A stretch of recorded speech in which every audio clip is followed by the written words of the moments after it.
Genevieve Sinclair stood motionless in the rose garden of Thornfield Estate, her simple muslin dress catching the amber light of late afternoon as Marcus Thornfield pressed a velvet box back into her trembling hands. The engagement ring she had worn for 8 months now returned with a finality that made the summer birds fall silent. Just beyond the hedge, Rosamond Fairmont watched from the terrace, her emerald silk gown shimmering, diamonds dripping from her throat and wrists, a satisfied smile playing at her painted lips. From the library window above, Adrian Thornfield, Marcus's elder brother and master of Thornfield, observes the scene with knuckles white against the window frame, knowing the contract he negotiated with the Fairmont shipping fortune had sealed Genevieve's fate long before his brother found the courage to break her heart. The whispers spread through the assembled garden party like wildfire through dry grass, and Genevieve lifts her chin with a grace that catches Adrian's breath in a way he refuses to acknowledge. The rose garden of Thornfield Estate had always been Genevieve Sinclair's sanctuary. Now, as golden afternoon light painted the stone pathways, it became the stage for her destruction. "I cannot continue with our engagement," Marcus Thornfield said, his handsome face arranged in practiced sorrow that didn't quite reach his eyes. "Circumstances have evolved." Genevieve stood perfectly still, painfully aware of the curious eyes watching from the garden party only yards away. Lady Pemberton whispered behind her fan. Young Miss Sophronia Caldwell openly stared. And there, standing apart on the terrace with a glass of champagne, Rosamond Fairmont surveyed the scene like a victor surveying conquered territory. "Circumstances," Genevieve repeated, the word tasting like ash in her mouth. "Financial realities must take precedence," Marcus continued, lowering his voice as if that somehow lessened the blow. "My family's position requires certain, strategic alliances." She followed his gaze to where Rosamond stood in her emerald silk, diamonds glinting at her throat, wrists, and fingers. The Fairmont fortune was legendary, her father's shipping empire had built a wealth that made the Thornfields' ancient name seem hollow in comparison. "You mean her £80,000 dowry requires your immediate attention," Genevieve said quietly, fighting to keep her voice steady. Marcus had the decency to flush. "Genevieve, please try to understand. Some decisions are made for us by necessity. How convenient that necessity arrives wearing silk and diamonds." She pressed the velvet ring box back into his hands, refusing to make this easy for him. "When did you decide my love was worth less than Miss Fairmont's inheritance?" He opened his mouth, closed it, then simply pressed a small packet into her hands. Her letters, every one she had written during their courtship, returned as if their promises meant nothing. "I wish you well, Genevieve. Truly, I do." As he walked away toward the terrace where Rosamond waited with barely concealed triumph, Genevieve felt the weight of every stare, every whispered comment, every pitying glance. Lady Pemberton's fan moved faster. Miss Caldwell giggled behind her gloved hand. The matrons exchanged knowing looks that said they had expected this all along. And there, at the library window above the garden, Adrian Thornfield stood watching with an expression Genevieve couldn't read. Was it guilt? Regret? She couldn't tell, but something in his rigid posture, in the tension of his jaw, told her this moment mattered to him in ways she didn't yet understand. The humiliation burned through her like fever. Not just the rejection, she had sensed Marcus's affection cooling for weeks, but the public nature of it. By nightfall, everyone in society would know. Genevieve Sinclair, daughter of the late Reverend Sinclair, had been cast aside for a shipping magnate's fortune. Her father had been dead less than a year. The modest living he had provided died with him, leaving Genevieve with nothing but a tiny cottage and an inheritance that barely covered a year's expenses. She had believed Marcus when he said he loved her despite her lack of fortune. She had trusted his promises that they would make a good life together, that love mattered more than money. She had been a fool. As Genevieve disappeared into the manor's shadowed corridors, Adrian Thornfield remained at the window, his reflection pale in the glass, haunted by the knowledge that he had just witnessed the destruction of the only woman who had ever made him question the price of duty. The following weeks brought Genevieve Sinclair a brutal education in society's cruelty, each lesson more cutting than the last. Invitations that had once arrived regularly now ceased entirely. Former friends crossed the street to avoid her, their eyes sliding away when she approached. Mrs. Pemberton cancelled a tea invitation with a hastily scrawled note citing unforeseen circumstances. The vicar's wife, who had always greeted her warmly after Sunday service, now offered only the coldest of nods. Young men who had once smiled and tipped their hats now looked through her as if she were invisible. The scandal spread beyond their county like ripples in a pond. Genevieve could feel the weight of it pressing down on her with each passing day, making the very air difficult to breathe. She counted her remaining funds one grey morning, her hands shaking as she tallied the coins. £47 and 12 shillings. Not enough for 3 months' rent in her cottage, certainly not enough to secure anything better. Mr. Patterson, her landlord, had begun making pointed comments during his weekly visits to collect the rent. "Times are difficult for everyone, Miss Sinclair," he'd said just yesterday, his eyes not quite meeting hers. "But especially for young ladies in reduced circumstances." The cottage itself seemed to be conspiring against her. The roof had developed a leak during the last rain, water staining the ceiling of her bedchamber, and the window in the parlor refused to close properly, letting in drafts that made the small space impossible to heat economically. No marriage prospects meant no financial security. Her Aunt Margaret had written from Yorkshire suggesting Genevieve might consider a position as a governess, in the north, where no one knows of your situation. The letter sat on her writing desk, a constant reminder of how far she had fallen. Then came the letter from Bath that changed everything. Mrs. Cooper, her mother's companion, wrote in careful script that Genevieve's mother's condition was worsening. The consumption that had plagued her for years was advancing, and the medical bills were mounting beyond what Genevieve's modest remittances could cover.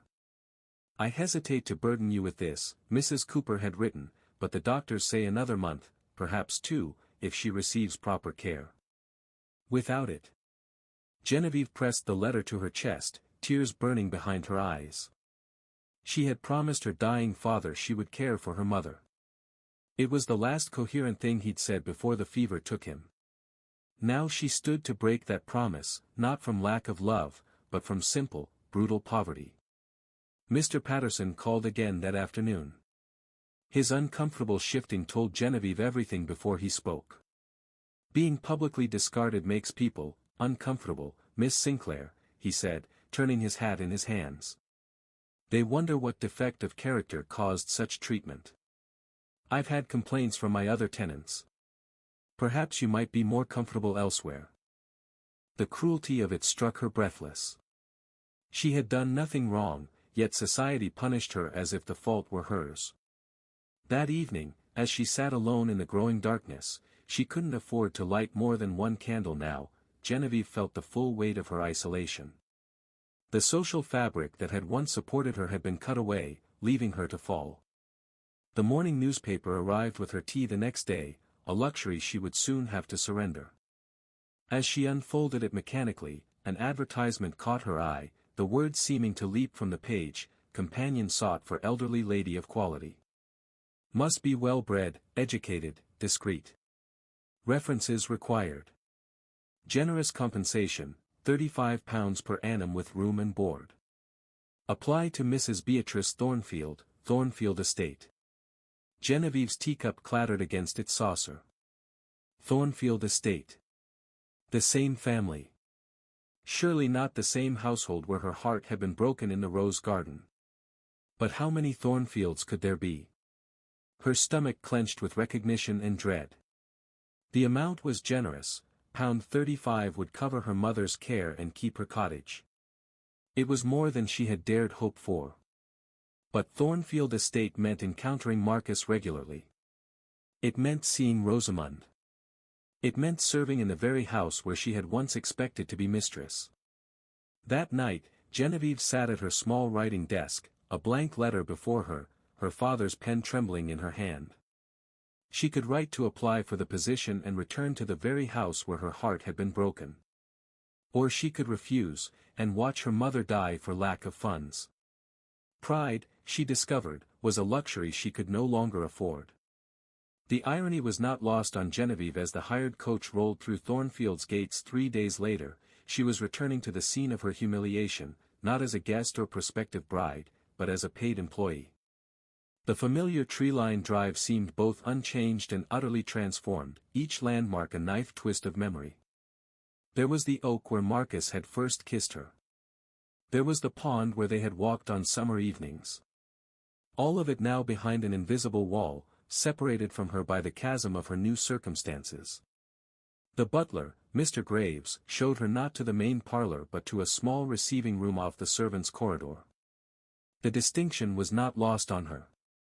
When he announced her, his tone was carefully neutral, but she thought she detected a flicker of pity in his eyes.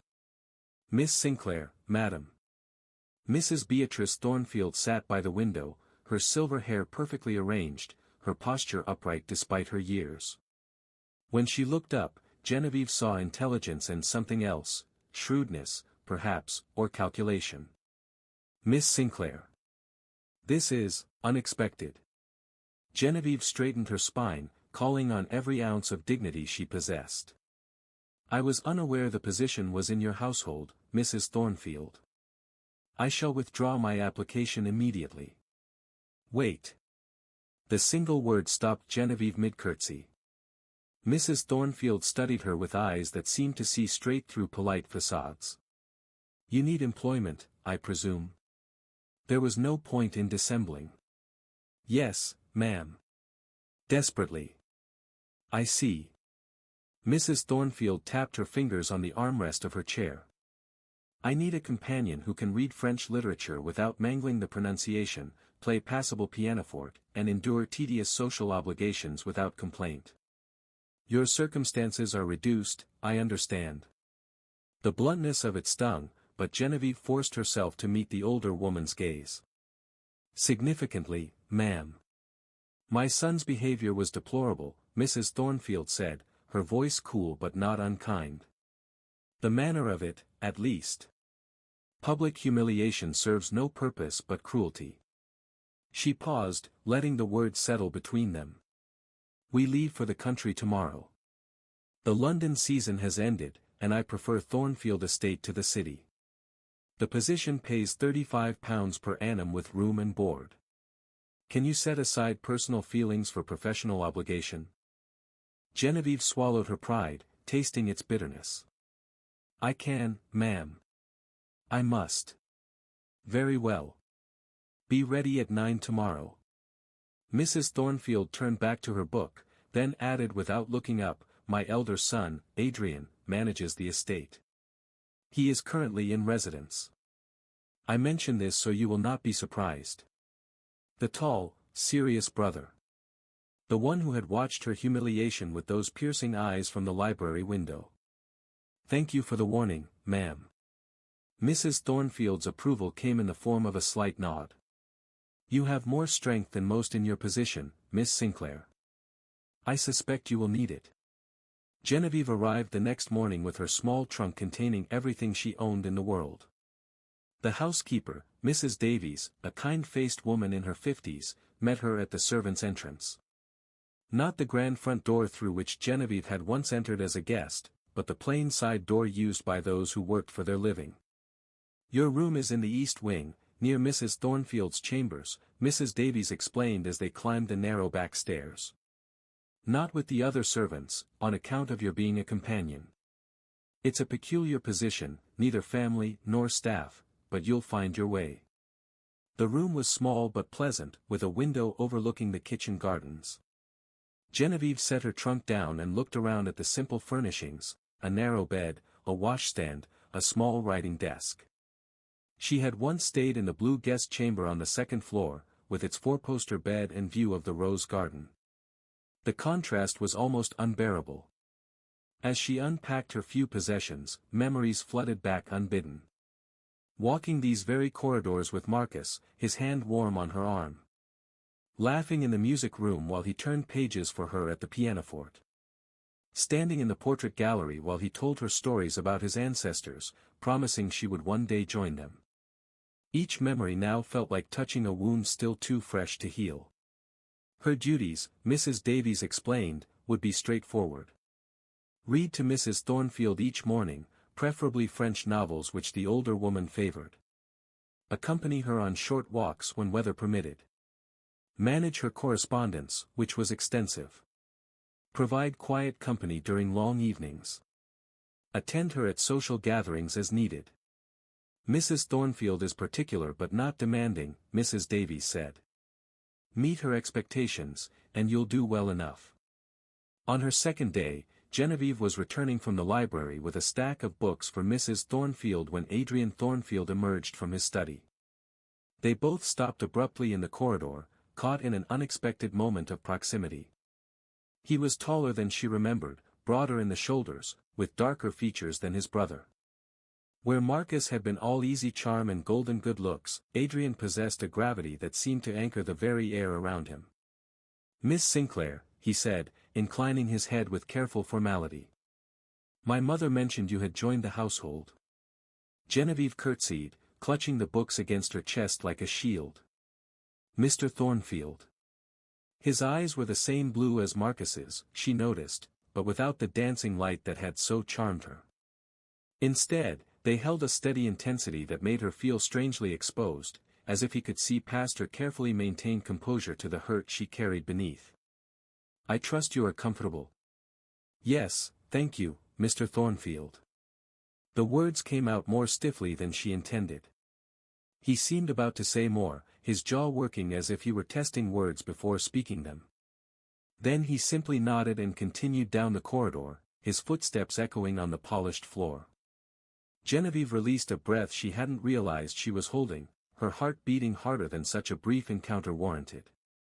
That evening, as she helped Mrs. Thornfield prepare for bed, carefully removing the older woman's jewelry and arranging it in its velvet-lined box, Genevieve felt those shrewd eyes studying her. You met Adrian today. It wasn't a question, but Genevieve answered anyway. Yes, ma'am. Good. Mrs. Thornfield settled into her pillows, her expression unreadable in the lamplight. It's best to face difficult things directly. You'll find my elder son is complicated. But honest, in ways his brother never was. Genevieve said nothing, but the words lodged in her chest like a splinter, small and sharp and impossible to ignore.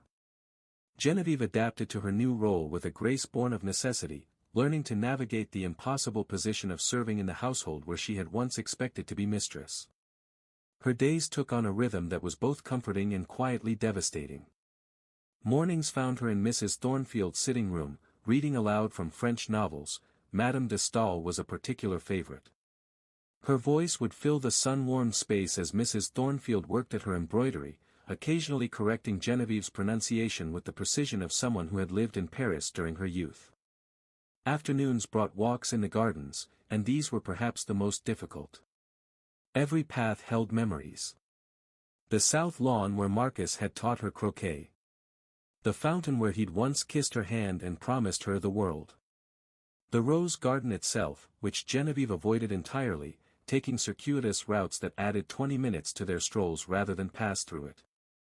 Managing Mrs. Thornfield's correspondence meant seeing names of people who now shunned Genevieve. She would pen polite responses to Lady Pemberton's invitations, to the Fairchild's dinner party, to all the social obligations of a woman of Mrs. Thornfield's standing, knowing she would attend these gatherings not as a guest but as a shadow, standing in corners and fetching shawls. The whispers followed her everywhere. She overheard them from servants who didn't realize she was near. The jilted Miss Sinclair, now fetching books like a common maid. How does Mrs. Thornfield tolerate her presence? I'd have thought it too awkward. They say her father left nothing but debts. Gambling, was it? Or bad investments? At evening gatherings, the comments from guests were barely more subtle. Lady Pemberton's cruel pity was perhaps the worst, delivered in a voice loud enough to carry, such a shame about poor Miss Sinclair. One wonders what defect of character led to such a decisive rejection. Young gentlemen who had once vied for her attention now looked through her as if she were part of the furniture. Matrons speculated openly about her supposed failings, each theory more creative and cutting than the last. Genevieve learned to appear deaf to such comments, to let them wash over her while maintaining perfect composure. Each sting burned, but she showed nothing, giving them no ammunition for further gossip. Small victories, she told herself. Maintaining dignity when they expected collapse. Never giving them the satisfaction of tears. Adrian Thornfield, meanwhile, had become a constant, unsettling presence. Their encounters followed a pattern: brief, formal acknowledgments in hallways, carefully polite nods at dinner when he joined his mother. Never any mention of Marcus, of Rosamund, of that terrible day in the garden. But his gaze followed her during evening gatherings. She would feel it like a weight on her skin, and when she looked up, she would catch him watching before he turned away. His expression remained unreadable, not pity, which she could have borne with resentment, and not disdain, which she could have met with pride. Something else entirely. Contemplation, perhaps. Or regret. Genevieve found herself strangely aware of his presence in any room they shared. She noticed details she had no reason to notice: how he listened more than he spoke, his hands when he reviewed estate documents, the rare half-smile that softened his features when his mother made a particularly sharp observation. One afternoon in the conservatory, Mrs. Thornfield observed Genevieve ignoring yet another whispered comment from a visiting matron. When the woman had finally departed, the older woman set down her teacup with deliberate care. "People will always talk, Miss Sinclair. It's the nature of society to gossip, particularly about those who interest them. I failed to see what could be interesting about my circumstances, ma'am. You failed where others succeeded. You were cast aside publicly. It confirms their worst fears, that love is indeed a luxury, that money matters more than affection. They whisper about you to reassure themselves it could never happen to them." Mrs. Thornfield's eyes were surprisingly kind. "The trick is to give them nothing new to discuss. Dignity, Miss Sinclair, confounds critics more effectively than any defense." Genevieve found unexpected comfort in the older woman's company. Mrs. Thornfield was not a mother figure, her manner was too sharp, her observations too cutting for that. But she was an ally in a house that often felt hostile. One day, as they sat in companionable silence, Mrs. Thornfield surprised Genevieve by speaking of her own past. "I married young," she said, her embroidery needle pausing mid-stitch. "I loved my husband's brother first. Wildly, desperately, the way only the very young can love. But he married another, and I wed my husband out of duty and wounded pride." She resumed her stitching, her movements precise. "I grew to love him deeply, but it was a different love. Quieter. Built on respect and genuine partnership rather than passion." Genevieve's hand stilled on the letter she was transcribing. "Why are you telling me this, ma'am?" "Because life rarely gives us what we first desire. But sometimes, if we're very fortunate, what we need finds us anyway." Mrs. Thornfield looked up, her gaze direct. "The heart is more resilient than we credit it for being, my dear. More capable of change than we dare to hope." 3 weeks into her employment, Genevieve found a small package on her writing desk. It was wrapped in plain paper and addressed simply to Miss Sinclair, in a strong, masculine hand. Inside was an ornate brass key and a note that read, "The East Library is seldom used and offers solitude when needed. This key provides private access. The resource is yours to use as you require." There was no signature, but none was necessary. Genevieve recognized Adrian's handwriting from the estate documents she sometimes filed for Mrs. Thornfield. The gift was unexpected, not pity, which would have insulted her, but practical assistance offered without commentary or expectation. He had noticed her discomfort at the upcoming evening gathering with the local gentry, had observed her dread of more whispers and stares, and offered escape. That evening, she tested the key. The East Library was indeed deserted, a smaller, cozier space than the grand main library. Deep leather armchairs faced a fireplace, and tall windows overlooked the moonlit gardens. Books lined the walls, older volumes, well-loved classics rather than the newer acquisitions kept in the main collection. It was a refuge, a sanctuary within her prison, and the fact that Adrian had given her access to it without fanfare or expectation lodged somewhere near her heart, warm and unexpected. Genevieve slipped the key into her pocket, a small weight against her chest. For the first time since arriving at Thornfield Estate, she felt something beyond resignation, a fragile sense that perhaps not everyone judged her solely as Marcus's discarded choice. That someone, the most unexpected someone, saw her dignity in this impossible situation and respected it enough to protect it.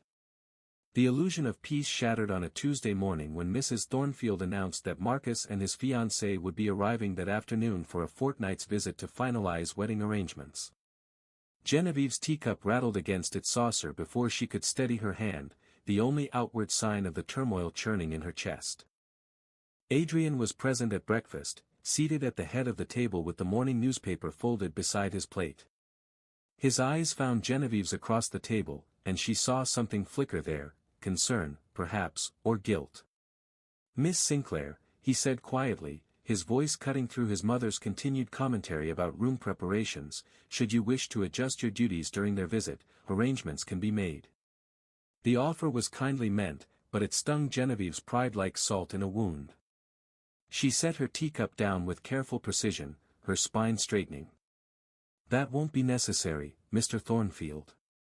I am perfectly capable of fulfilling my obligations, regardless of who visits." Something like approval flickered in Adrian's eyes. Mrs. Thornfield's thin smile suggested this was precisely the response she'd expected. "As you wish," Adrian said, inclining his head slightly before returning his attention to his newspaper.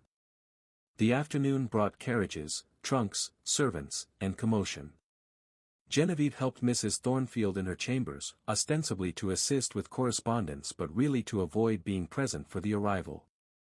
Even from the upper floor, she could hear Rosamund's bright, affected laugh drifting through the open windows, a sound calculated to announce her presence and her triumph.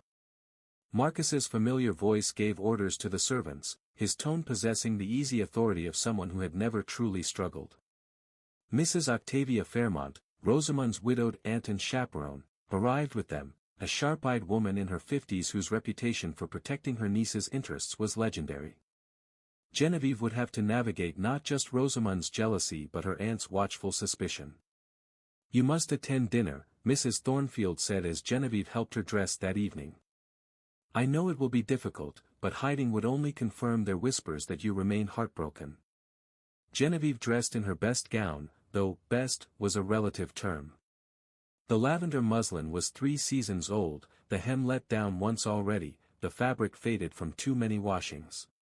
She stood before the small mirror in her room and barely recognized the pale, serious woman staring back. "You will survive this," she told her reflection, as if saying it aloud might make it true. The drawing room before dinner felt like walking into a lion's den. Marcus's shock when she entered was poorly concealed. "Miss Sinclair. I didn't realize you were visiting." Mrs. Thornfield's intervention was smooth as silk. "Miss Sinclair is my companion, Marcus. She has been with me these past weeks, and I find her quite indispensable."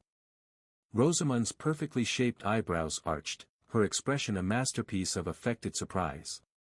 "How unusual. A companion so young." Her gaze swept over Genevieve's modest dress with barely concealed disdain. Genevieve met her gaze steadily, refusing to be cowed. "Good evening, Miss Fairmont. I trust your journey from London was pleasant." Dinner was an exercise in exquisite torture. Genevieve was seated at the far end of the table beside Mrs. Thornfield's elderly cousin, Mr. Thornbury, who was quite deaf and more interested in his soup than conversation. This left Genevieve with little to do but listen as Marcus and Rosamund dominated the conversation at the other end. "We've secured St. Michael's for November," Rosamund announced, her voice carrying effortlessly. "The settlement details were finalized just last week. Papa was most generous, wasn't he, Marcus?" Marcus murmured his agreement, not quite meeting anyone's eyes. Rosamund's dress was sapphire blue silk that must have cost more than Genevieve earned in a year, and she wore enough jewelry to fund a small household, diamonds at her throat, sapphires on her fingers, pearl drops in her ears. She spoke casually of their honeymoon plans in Italy, their new London house in Mayfair, the dozen servants they would employ. Adrian, seated at the head of the table, remained largely silent throughout the meal. But Genevieve noticed the tension in his jaw when Marcus laughed at one of Rosamund's observations, the tightness around his eyes when Rosamund touched Marcus's hand possessively. Once, Adrian's gaze met Genevieve's across the expanse of white linen and crystal, and something unspoken passed between them, shared discomfort, perhaps, or a recognition of the absurdity of their situation. After dinner, tradition dictated the separation of ladies and gentlemen. The women withdrew to the drawing room while the men remained for port and cigars. Rosamund held court immediately, regaling Mrs. Fairmont and Mrs. Thornfield with details of her wedding dress, imported French silk, seed pearls, a veil of Brussels lace. The guest list had swelled to 300. The breakfast afterward would feature exotic fruits shipped from their own trading vessels. Mrs. Fairmont watched Genevieve with narrow, calculating eyes throughout these recitations. Genevieve kept her expression carefully neutral, her hands occupied with her embroidery, contributing nothing to the conversation but maintaining her presence with quiet dignity. Finally, Rosamund turned her attention directly to Genevieve, her smile sharp as a blade. "It must be strange for you, Miss Sinclair, being here after everything." The room fell silent. Even Mrs. Thornbury, who had been dozing in her chair, seemed to wake at the tension. Genevieve set aside her embroidery with deliberate care. "I am grateful for Mrs. Thornfield's generosity in employing me, Miss Fairmont. How fortunate you found a position so close to your former connections." Rosamund's tone dripped with false sympathy. "One might almost think you couldn't bear to leave." Before Genevieve could respond, Mrs. Thornfield interceded with the authority of age and position. "Miss Sinclair has proven invaluable to me, Rosamund. I consider myself quite fortunate to have secured her services. She possesses breeding and education that are increasingly rare." The rebuke was subtle but unmistakable. Rosamund's smile faltered for just a moment before she recovered, but a flush had crept up her throat. Genevieve seized the moment to excuse herself. "Forgive me, ma'am, I have a slight headache. Might I be permitted to retire?" Mrs. Thornfield granted permission with a nod, and Genevieve fled the drawing room with as much dignity as she could muster. Her hands were shaking by the time she reached the corridor, her breath coming too quickly. She couldn't return to her room, not yet, not with emotions this raw and threatening to spill over. The East Library. Adrian's key was in her pocket, a small weight she had carried since he'd given it to her.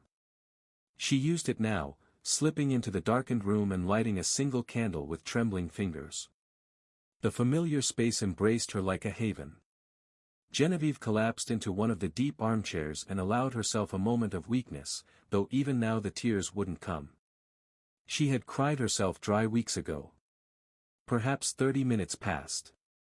Genevieve had calmed her breathing, was staring unseeing at the book in her lap, when the door opened. Adrian entered and stopped short at the sight of her. "Forgive me, I didn't realize."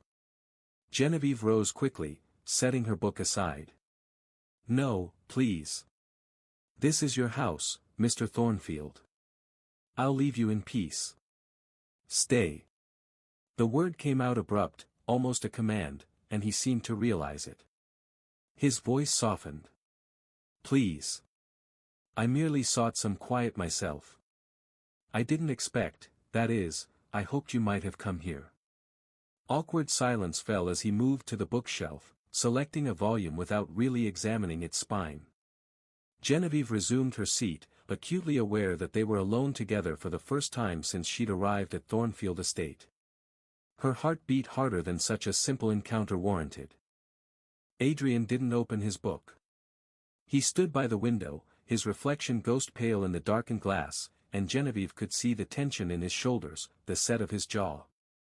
The silence stretched between them, heavy with things unsaid, until Adrian finally spoke, his voice low and rough in the quiet room. "My brother was surprised to see you here." Genevieve's hands tightened on her book. "Yes, I imagine it's rather inconvenient for him." "For him?" Adrian's laugh held no humor whatsoever. "Marcus rarely finds anything inconvenient for long. He has a remarkable ability to adjust circumstances to his comfort." The bitterness in his tone surprised her, and when she looked up, she found him watching her with an intensity that made her breath catch. "There is something you should know, Miss Sinclair, about the circumstances of Marcus's decision." Genevieve's heart quickened, though whether from dread or anticipation, she couldn't say. The library suddenly felt smaller, the candlelight too intimate, throwing shadows that danced across Adrian's features. He set down his book without having opened it, paced to the window, then back to the bookshelf. His hand ran through his hair in a gesture that broke his usual careful composure. "I don't know how to say this except directly." He drew a deep breath, his chest rising and falling beneath his dark coat. "The marriage settlements you heard mentioned tonight, they were negotiated months ago. Before your father's death. Before Marcus ended your engagement." The floor seemed to tilt beneath Genevieve's feet. Her voice came out barely above a whisper. "You're saying he had already decided? While still professing love to me?" Adrian's expression was pained. "I'm saying the decision was not entirely his." He moved closer, then stopped himself, maintaining a careful distance. "The estate has been in financial difficulty for years, Miss Sinclair. My father was not skilled in management. Poor investments, mounting debts, loans coming due. When the opportunity arose for an alliance with the Fairmont shipping fortune, it was pursued." Genevieve already knew the answer to her next question, but she needed to hear him say it. "By whom?" "By me." The admission seemed to cost him. "As head of the family, I authorized the initial negotiations with Fairmont. I encouraged the match. I made it clear to Marcus that it was his duty to the estate, to our family name, to accept Miss Fairmont's suit." All these weeks, Genevieve had believed the betrayal belonged solely to Marcus. Now she learned that the quiet, observant Adrian, the man who had shown her small kindnesses, who had given her the library key, who watched her with those penetrating eyes, had been the architect of her downfall. "You arranged it." Her voice was barely audible. "While I was still engaged to your brother." "Yes." He didn't try to defend himself, didn't make excuses. "At the time, I saw only figures in ledgers. Assets and liabilities. Numbers that needed to balance. I didn't allow myself to see the human cost." Genevieve stood abruptly, needing distance from him. She moved to the opposite side of the room, her back to the bookshelf, her hands clenched at her sides. "Why tell me this now? To ease your conscience? To explain away your guilt with pragmatic justifications?" Her voice shook despite her efforts to control it. Adrian stepped forward, then stopped himself, his hand reaching out before falling to his side. "Because you deserve the truth. Because I have wronged you terribly, and you deserve to know the full extent of that wrong." His eyes held hers across the space between them. "And because I have come to respect your dignity in circumstances I helped create. Because watching your strength these past weeks, your grace under the most trying conditions imaginable, has made my guilt unbearable. My admiration for you has become—" He trailed off, seeming to struggle for words. Genevieve's bitter laugh cut through the silence. "Admiration? How flattering to know my suffering has provided you with such entertainment. Such opportunity for character study. That's not," frustration flashed across his features. "You misunderstand. These weeks of watching you navigate this impossible position with such grace, such unwavering dignity. I've seen qualities in you that Marcus never deserved. He stopped again, jaw working. Genevieve's next question was quiet but cut deep. "Did you envy him? Is that why you did it?" The word struck Adrian like a physical blow. He went very still, and the silence that followed felt heavy enough to crush. Finally, he spoke, and his honesty was raw enough to hurt. "Yes." The admission seemed to cost him everything. Not just for the estate's sake, though God knows that was reason enough. "I envied his freedom. His charm.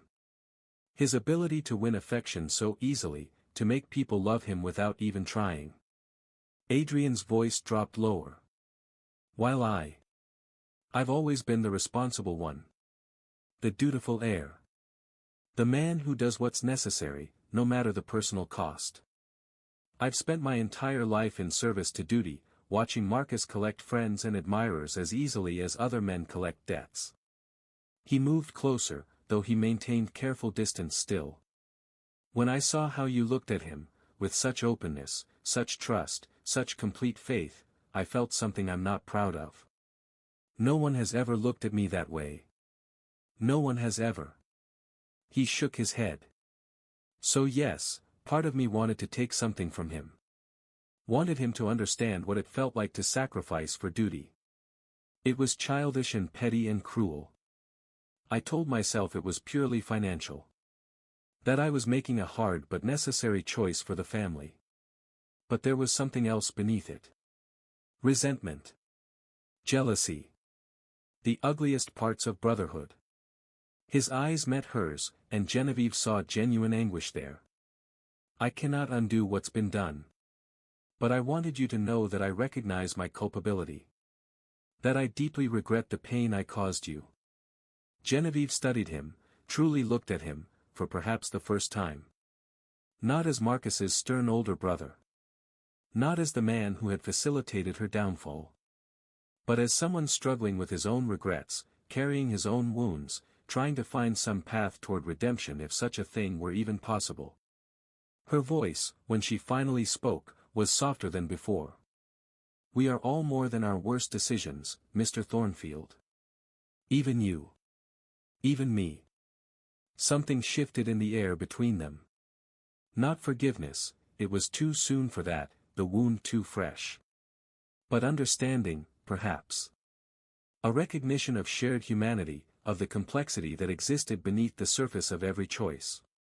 I should return to my room, Genevieve said. Mrs. Thornfield will wonder at my absence. Adrian nodded, not arguing, though something in his expression suggested he wanted to. As she reached the door, Genevieve paused without looking back.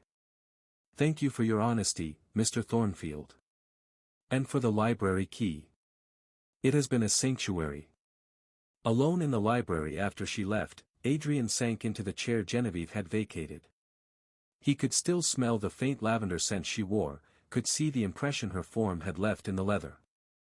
The realization crashed over him with the force of certainty, he had fallen in love with her.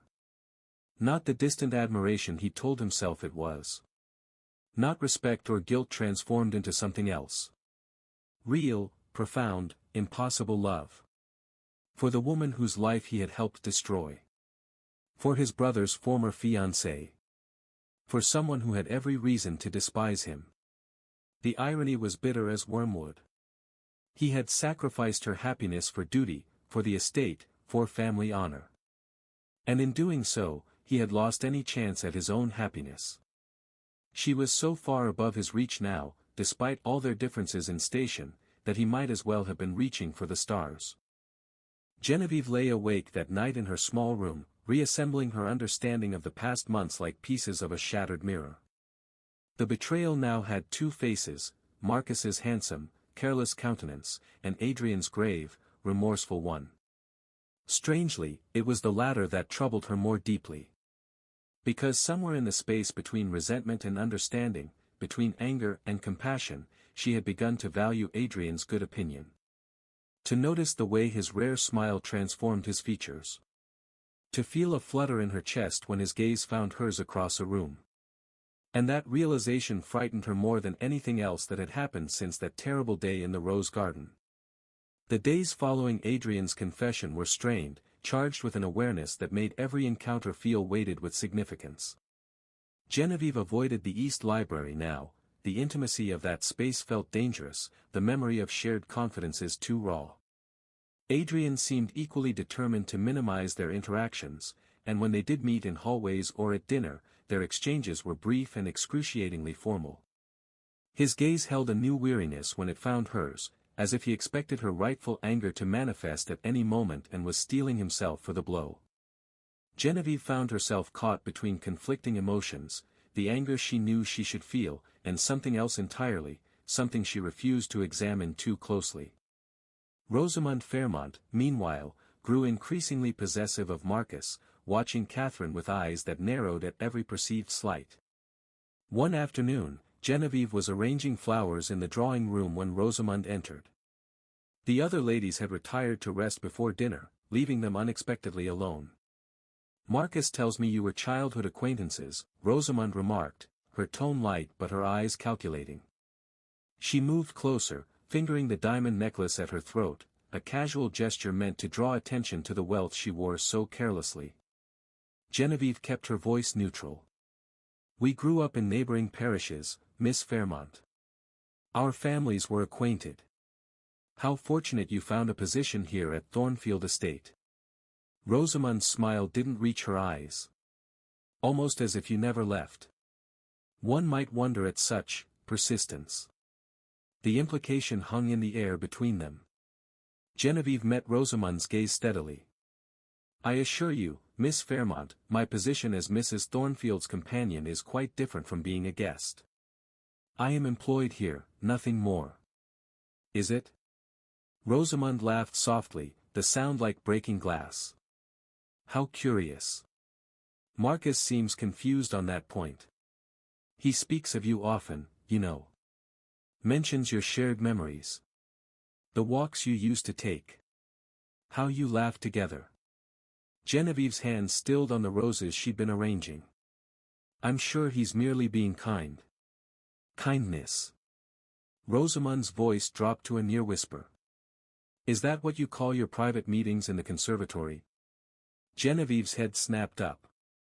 "I beg your pardon. Don't pretend innocence with me, Miss Sinclair.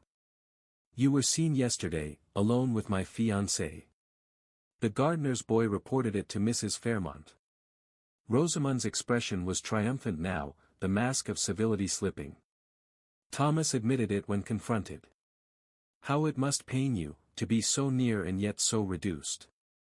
Does desperation make women reckless, I wonder?"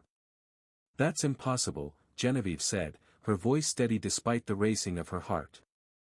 "I haven't been in the conservatory since arriving as Mrs. Thornfield's companion. I haven't been alone with Mr. Marcus Thornfield at all." Before Rosamond could respond, Mrs. Thornfield entered the room.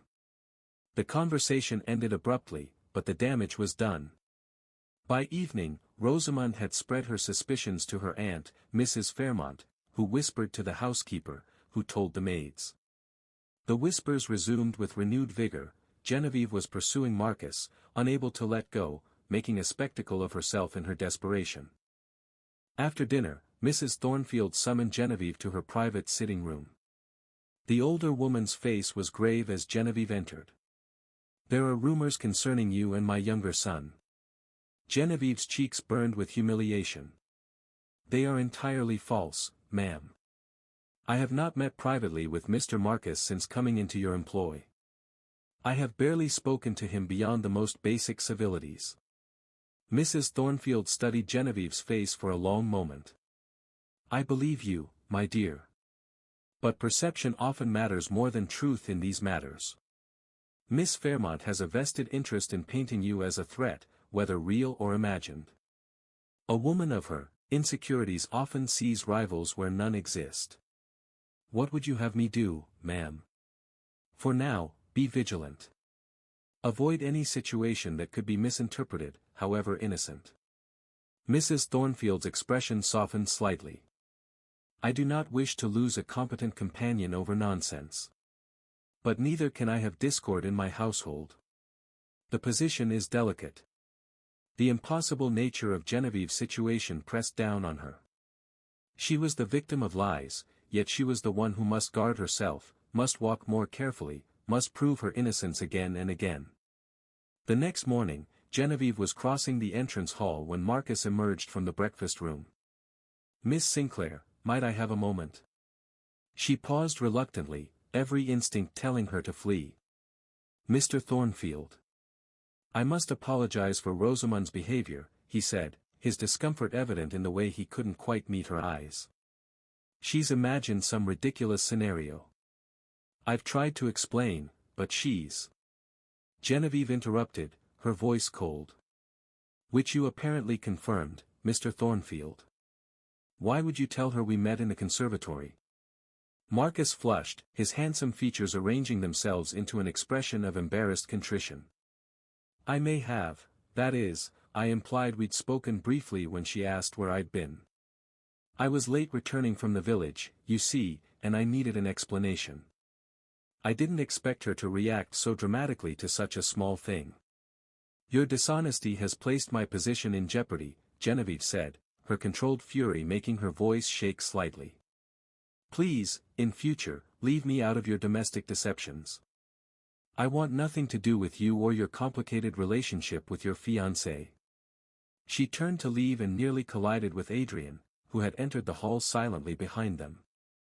His expression was unreadable as he looked between Genevieve and Marcus, but something dark flickered in his eyes. Adrian. Marcus said, too brightly. Just the man I wanted to see. I was hoping we might discuss those hunting arrangements for next week. Later, perhaps, Adrian said, his voice cool as winter.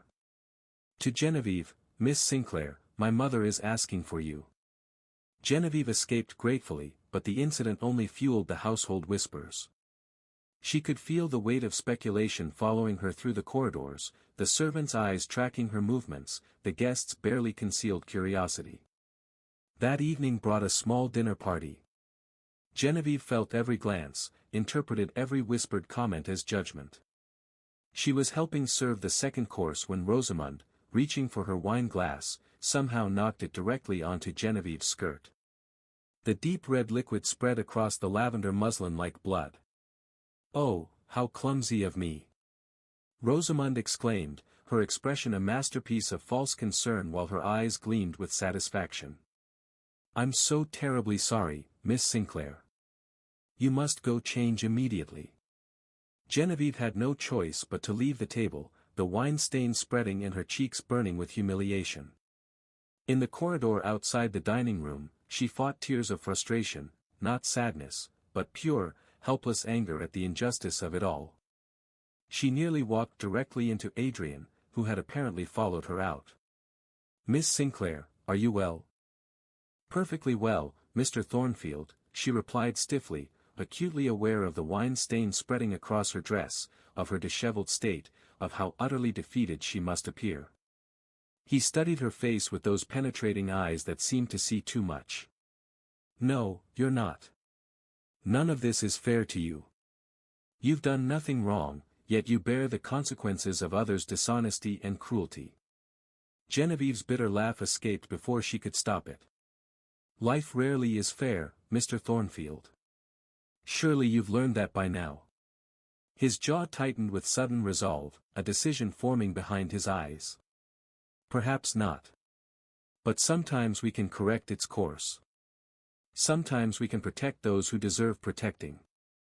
Before Genevieve could ask what he meant, Adrian turned and strode back into the dining room, leaving her standing in the corridor, confused and strangely hopeful in a way she couldn't quite name.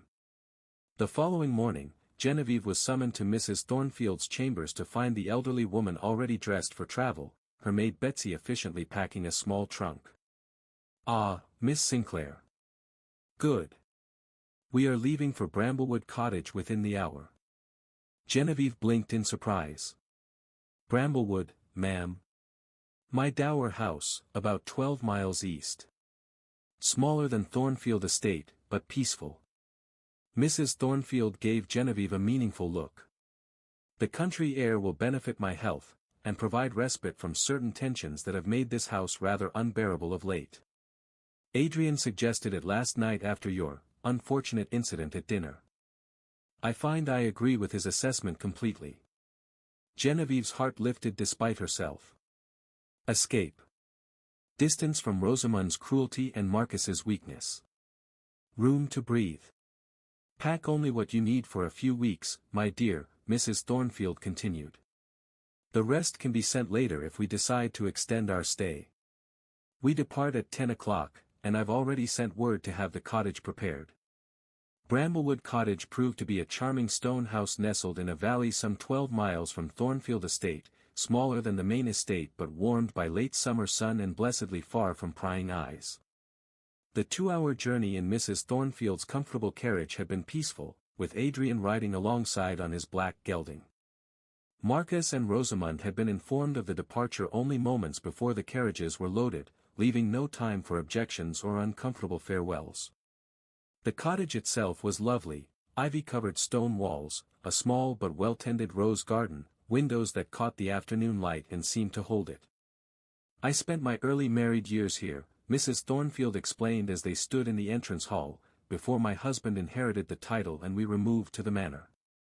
I've always preferred it, if I'm being honest. Thornfield is impressive, but Bramblewood feels like home." The household was minimal: a cook, 2 young maids, and an elderly butler named Graves who had served the Thornfield family for 40 years. The atmosphere was immediately lighter, as if the very walls had exhaled with relief at being occupied again. Genevieve's room overlooked the garden, larger than her chamber at the manor and furnished with evident care. That first evening, as she unpacked her few belongings, she felt something unfamiliar settle in her chest. Peace, she realized. For the first time in weeks, she could simply breathe. The first week passed in quiet routine. Mrs. Thornfield, freed from the social obligations that dominated life at the manor, devoted herself to correspondence and needlework. Genevieve read aloud to her each morning. They had moved from French novels to English poetry, which Mrs. Thornfield declared more suited to country life, and accompanied her on gentle afternoon walks through the gardens and nearby fields. Genevieve found herself with more free time than she'd had since taking the position. She used it to sketch, a pastime her mother had taught her before illness had stolen her strength. One afternoon, Genevieve sat in the rose garden with her small book of drawings, attempting to capture the way late sunlight fell across the petals. "You have talent." Adrian's voice startled her. He stood a few feet away, having approached silently across the grass. He'd shed his coat in the warmth of the afternoon, his shirt sleeves rolled to his elbows in a way that seemed almost shocking in its informality. "My mother taught me," Genevieve said, her heart beating faster than his simple presence warranted. "Before her illness. It was her favorite pastime." He gestured to the stone bench opposite her. "May I?" Genevieve nodded, not trusting her voice. Adrian sat, and for a moment they simply existed in companionable silence, the afternoon warm and drowsy around them. It was the first real conversation they'd had since his confession in the library. "I wanted to thank you," Genevieve said finally. "For arranging this. For giving me space to breathe." "It was my mother's decision," Adrian said, but his slight smile suggested otherwise. "I merely made the suggestion. Nevertheless, I'm grateful."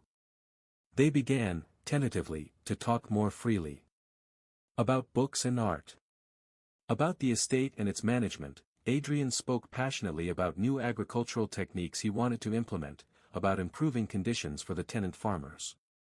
Genevieve found herself sharing thoughts she'd kept private since her father's death, observations about faith and loss and the strange paths life could take. Adrian revealed a dry wit that surprised her, a sharp intelligence that had been hidden behind his reserved manner. When he laughed, a genuine laugh, not the polite chuckle of social obligation, it transformed his entire face, making him look younger and somehow more accessible. Mrs. Thornfield observed their growing rapport with shrewd eyes but made no comment. She seemed, if anything, quietly pleased. One evening, the 3 of them sat before the fire in the small drawing room while Genevieve read poetry aloud, Wordsworth, whose love of nature seemed appropriate to their country setting. When Genevieve finished a particularly moving passage and looked up, she found Mrs. Thornfield watching her with an expression of contentment. "Would you fetch my blue shawl, my dear? There's a slight chill in the air." Genevieve rose and moved toward the corridor, but she was near enough to overhear what Mrs. Thornfield said to Adrian in her absence. "You look at her the way your father once looked at me, you know. Before duty and practicality got in the way." "Mother." "Hush. I'm old and I'm dying, so I'll say what I please." Her voice softened. "But remember, Adrian. Her position is still vulnerable. Whatever you decide, you must consider her reputation first. Protect her, even if it means protecting her from yourself." Genevieve stepped back, her heart pounding so hard she feared they might hear it. She pressed one hand against her chest, trying to slow its racing. The realization crashed over her like a wave, somewhere between resentment and understanding, somewhere in the quiet days at Bramblewood, her feelings for Adrian had transformed into something profound and terrifying. She wasn't just beginning to forgive him. She was falling in love with him. The third week at Bramblewood brought a message from Thornfield Estate. Mrs. Thornfield's sister, Millicent, had arrived unexpectedly from Bath, inquiring after her absence and rather put out at finding the manor occupied by Marcus and his fiancée with no explanation for the mistress's departure. Millicent always had terrible timing, Mrs. Thornfield sighed, setting the letter aside. "We must return tomorrow. She'll create a scandal if we don't, and that would defeat the entire purpose of our retreat." Genevieve's disappointment was sharp and immediate. Bramblewood had become a sanctuary, a place where the weight of judgment and whispers had lifted. Adrian's jaw tightened visibly, he, too, regretted the return. But duty called, as it always did for the Thornfields. They departed the next morning, the journey back to the manor feeling impossibly short. The peace of Bramblewood already seemed like a distant dream, something that might never have happened at all. The tensions at Thornfield Estate resumed the moment they crossed the threshold. Rosamond greeted them with barely concealed hostility, her smile sharp as a blade. Marcus hovered between relief at his mother's return and anxiety about what the past weeks might mean. Mrs. Constance Thornfield, a formidable woman in her 70s, held court in the main drawing room, demanding explanations and making pointed comments about family duty. On their second day back, during breakfast, Mrs. Thornfield suddenly gasped and pressed a hand to her chest. Her teacup shattered against the floor, tea spreading across the carpet like a stain. Adrian was at her side in an instant, catching her as she slumped sideways in her chair. "Mother!" He gathered her into his arms, his face gone pale. "Send for Dr. Harrison immediately." The household erupted into controlled chaos. Adrian carried his mother to her chambers while Genevieve ran ahead to prepare the bed. The doctor arrived within the hour, his examination thorough and his expression increasingly grave. "Weakness of the heart, exacerbated by age and strain," Dr. Harrison pronounced. "Complete rest is essential. No excitement, no visitors beyond immediate family. I'll be frank with you, Mr. Thornfield, her condition is serious." Genevieve took on the role of nurse almost without thinking, sitting with Mrs. Thornfield through the long days and even longer nights. She slept in a chair beside the bed, waking at the slightest change in the older woman's breathing. Adrian visited regularly, often finding Genevieve dozing with her head resting on the bedside table, her hand still holding his mother's. "You must rest properly," he insisted one evening, gently touching Genevieve's shoulder to wake her. "I'll sit with her. You need sleep in an actual bed, not crumpled in a chair." His hand briefly covered hers where it rested on the coverlet. "You need not carry this burden alone, Genevieve." The use of her Christian name, spoken so softly in the lamplight, made her breath catch. But despite their combined care, Mrs. Thornfield continued to deteriorate. Her breathing grew more labored each day, her periods of wakefulness shorter and more confused. On the seventh night, with rain lashing against the windows and wind howling around the eaves, Mrs. Thornfield's breathing became dangerously shallow. She rallied enough to call out, her voice surprisingly strong. "Genevieve! Fetch Adrian. And send for Reverend Collins, if he can come through this weather." Adrian arrived quickly, still in his shirt sleeves from working late in his study. He knelt beside the bed and took his mother's frail hand in both of his. "I'm here, Mother. I'm here." Reverend Collins followed shortly after, soaked through from the storm but refusing to delay. Mrs. Thornfield's eyes, though clouded with pain and the approaching shadow of death, held fierce clarity. "Good," she said, her voice barely above a whisper. "There are matters to be settled before I go, and I'll not have them left undone." She turned her gaze to the Reverend. Reverend Collins, you witnessed something in the conservatory last month, did you not? Concerning my son Marcus. The Reverend shifted uncomfortably, glancing at Adrian and Genevieve. My lady, perhaps this isn't the time. It is precisely the time. Mrs. Thornfield's voice strengthened briefly with the force of will alone. Tell them what you saw. The truth, Reverend. I'll have nothing less. The Reverend drew a deep breath. I observed Mr. Marcus Thornfield in the conservatory with a young woman. Not Miss Sinclair, he added quickly, his gaze finding Genevieve's, but one of the housemaids. Lucy, I believe. They were engaged in inappropriate behavior. Genevieve's eyes widened. So the accusation had been projection all along, Marcus covering his own transgression by allowing suspicion to fall on her. Adrian's expression darkened with controlled fury, but he remained silent, his mother's hand still clasped in his. Mrs. Thornfield continued, each word clearly costing her. Marcus claimed it was Miss Sinclair to protect himself from Rosamund's wrath. Miss Fairmont, insecure creature that she is, seized on the lie because it served her purposes. I suspected as much, but I lacked proof until Reverend Collins confided in me last week. She squeezed Adrian's hand with surprising strength. You must clear Miss Sinclair's name publicly. Promise me, Adrian. She has been wronged by this family in every conceivable way.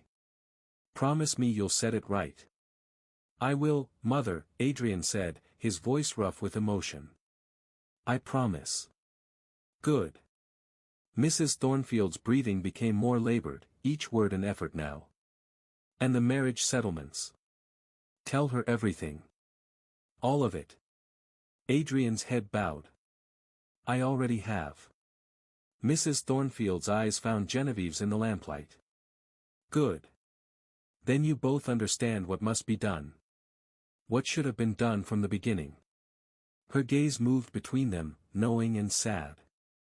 Don't let duty steal what remains of your lives. Don't make the mistakes I made. The night passed slowly. Genevieve and Adrian maintained their vigil on either side of the bed, watching as Mrs. Thornfield's breathing grew shallower, the spaces between breaths growing longer. Near dawn, with grey light just beginning to filter through the curtains, Mrs. Beatrice Thornfield took one final, quiet breath and simply, didn't take another. The silence that followed felt enormous. Adrian's shoulders shook with silent grief, his head still bowed over his mother's hand. Genevieve's tears fell freely, she had come to love this sharp, honest woman who had seen through all pretense to the truth beneath. Slowly, Adrian's other hand reached across the bed and found Genevieve's. Their fingers intertwined in the growing light, neither pulling away. They sat together in the quiet morning, hand in hand beside the body of the woman who had, in her final act, given them both permission to seek the happiness she'd recognized before they did themselves. The funeral was held 3 days later in the village church, all the local gentry attending along with tenants from the estate, a testament to Mrs. Beatrice Thornfield's decades of quiet influence and genuine character. The church was packed to capacity, people standing in the aisles and gathering in the churchyard when there was no more room inside. Genevieve sat quietly near the back, in the section reserved for household staff and companions. Her black dress was the same one she'd worn to her father's funeral, simple but dignified. She watched as Marcus and Rosamund took their prominent places in the family section at the front, Rosamund's mourning dress so elaborate it seemed designed to draw attention rather than express grief. Adrian stood at the very front as chief mourner, his face carved from stone, his grief a private thing he held close. The service was dignified and brief, befitting a woman who had little patience for excessive sentiment. Reverend Collins spoke of her charity, her sharp wit, her devotion to family and estate, her unfailing honesty. Afterward, mourners gathered in the churchyard as tradition demanded. Genevieve expected them to disperse shortly, to make their way to the manor for the funeral breakfast. Instead, Adrian did something unexpected. He stepped forward in the center of the churchyard and beckoned Reverend Collins to his side. His voice, when he spoke, carried clearly in the hushed space. Before we depart, there is a matter I must address. A wrong that requires correction. Marcus shifted uncomfortably beside Rosamond, who clutched his arm with white-knuckled fingers. Genevieve felt sudden tension ripple through the assembled crowd. Every eye turned toward Adrian. Some weeks ago, rumors circulated concerning Miss Genevieve Sinclair and my brother Marcus. Adrian's gaze swept across the faces watching him, neighbors, tenants, servants, gentry, missing no one. These rumors suggested improper meetings, suggested Miss Sinclair could not accept the dissolution of her engagement, suggested she had pursued my brother despite his forthcoming marriage. Lady Pemberton's fan stilled. Miss Caldwell's eyes went wide. The matrons who had whispered so cruelly leaned forward, not wanting to miss a word. These rumors were false in every particular. Adrian's voice rang with absolute conviction. Reverend Collins can confirm that the person seen with my brother in the conservatory was not Miss Sinclair, but another young woman entirely. A murmur ran through the gathering like wind through leaves. Reverend Collins nodded solemnly, his expression grave. This is true. I witnessed the incident myself. It was not Miss Sinclair. Adrian continued, his eyes finding Genevieve's across the churchyard. Furthermore, I must confess my own role in earlier events. The termination of Miss Sinclair's engagement to my brother was engineered largely through my influence, for financial considerations I deemed necessary for the estate's survival. Marcus's face flushed dark red. Rosamond's expression was a mixture of fury and humiliation. But Adrian's attention never wavered from Genevieve. I acted without proper regard for the personal consequences to Miss Sinclair, whose character and dignity have proven exemplary throughout circumstances that would have broken a lesser person. She has endured whispers and cruelty with a grace that has shown me what true strength looks like. He took a step toward her, his voice softening but still carrying. For my role in her suffering, I publicly apologize and ask her forgiveness. Miss Sinclair served my mother with dedication and compassion in her final weeks. She deserves not your whispers and speculation, but your respect. Profound silence followed his words. Genevieve felt every eye upon her, but for once the attention held no humiliation, no judgment. Only a dawning reassessment, a collective recognition that they had wronged her. The crowd began to disperse slowly, buzzing with this new information. The entire social narrative had been reversed in a matter of minutes. People who had cut her dead now offered stiff nods. Lady Pemberton actually met her eyes with something approaching acknowledgement. Young Miss Caldwell gave a shy, apologetic smile. Genevieve remained seated on the stone bench at the edge of the churchyard, overwhelmed by the sudden reversal. Adrian approached slowly, as if uncertain of his welcome. He sat beside her, maintaining a careful distance. That was not necessary, Genevieve said quietly. It was entirely necessary. Adrian's eyes, so blue, so sincere, held hers steadily. My mother's final wish was that your name be cleared. But I would have done it regardless, Genevieve.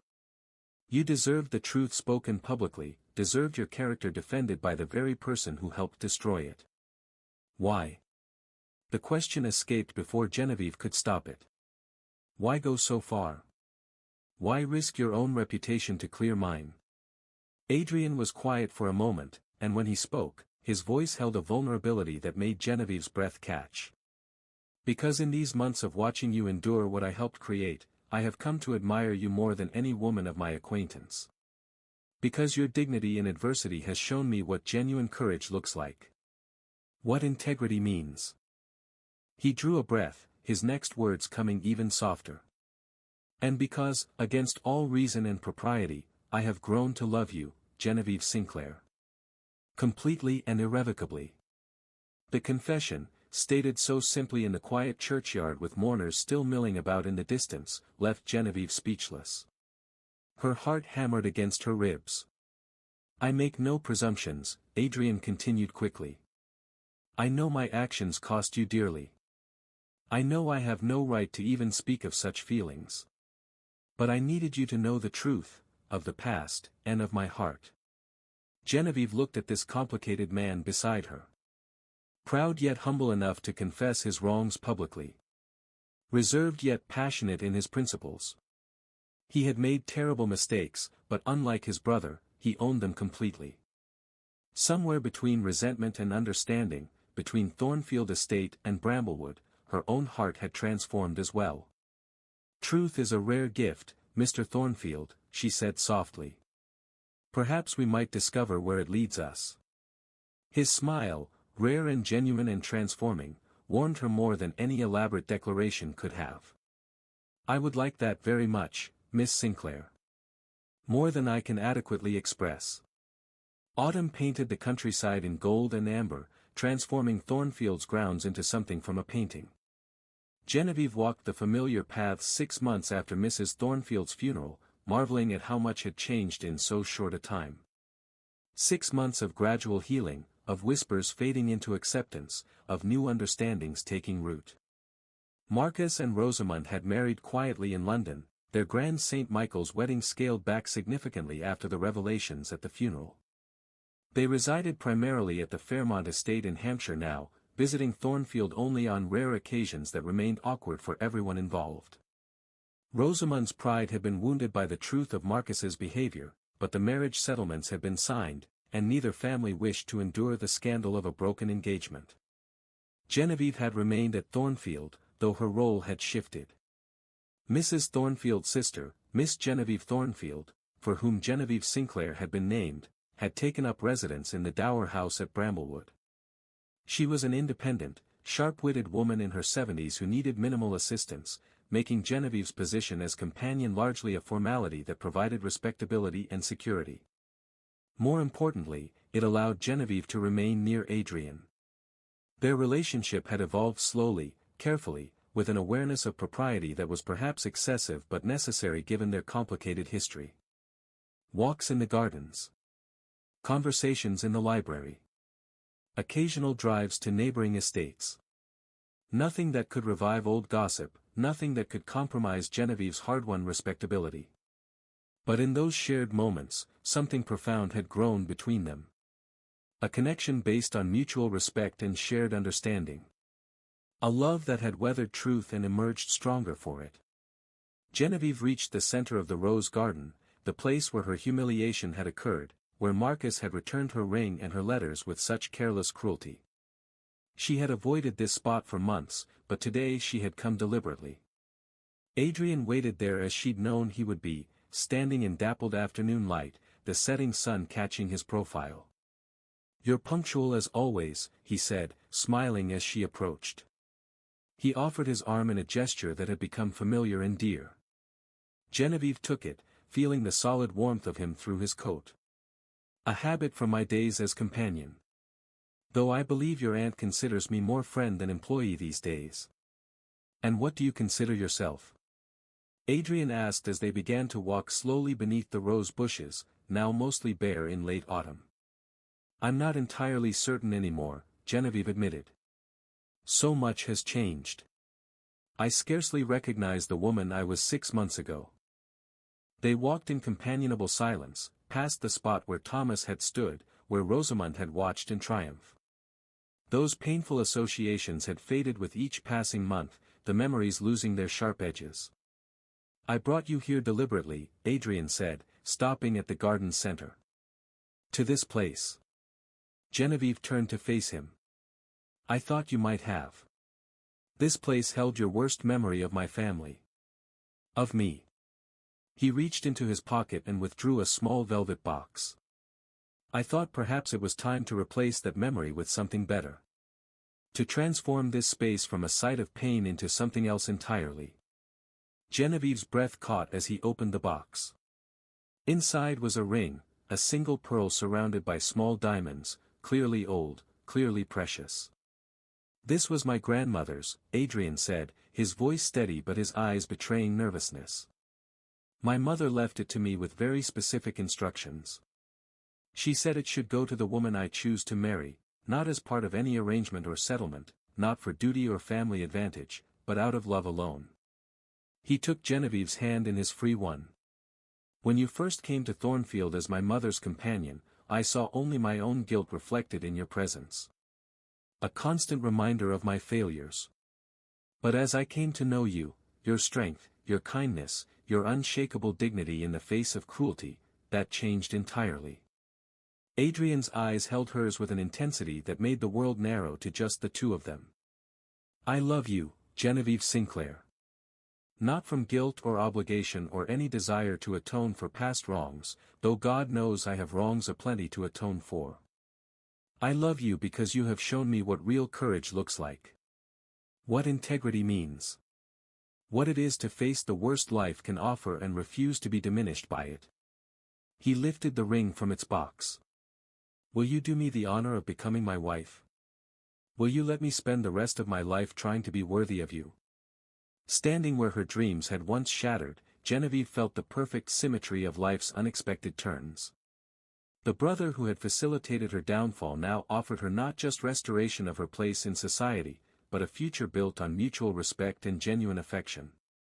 A love that saw her completely, not as Marcus's cast-off, not as a companion, but as herself, Genevieve Sinclair, exactly as she was. Yes, she said, her voice steady and sure. With all my heart, yes. Adrian slipped the ring onto her finger, then drew her gently into his arms. His kiss was tender but certain, a promise more binding than any contract or settlement, more meaningful than any words. When they finally parted, both were smiling, and the rose garden had been transformed. No longer a site of humiliation, but the birthplace of true love. Later that evening, they walked together to Bramblewood Cottage. In the small drawing room where they had first begun to truly know each other, Adrian lit a single candle against the gathering darkness. To new beginnings, he said, taking Genevieve's hand.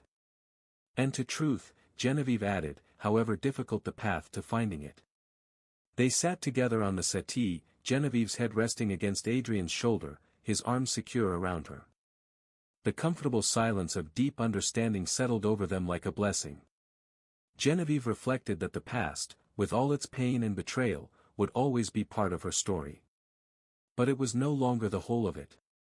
Here, in this quiet moment, she had found something she'd once thought forever lost. Not just love, but love that saw her completely. Love that had weathered misunderstanding and emerged stronger. Love that had been tested by truth and found genuine. Adrian pressed a kiss to her hair. I don't deserve you, he murmured. Genevieve smiled, her hand finding his. Perhaps not. But you'll spend the rest of your life trying to. And that, my dear Adrian, is enough. More than enough.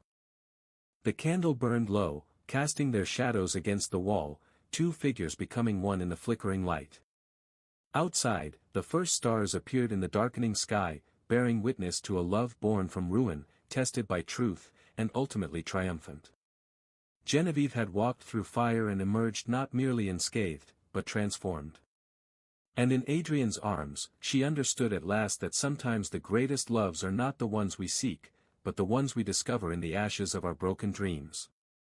Thank you for joining us for this journey of heartbreak, redemption, and unexpected love.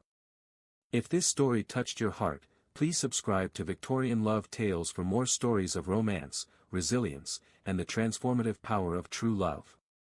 New stories every week. Until next time, may your own heart find its unexpected happiness.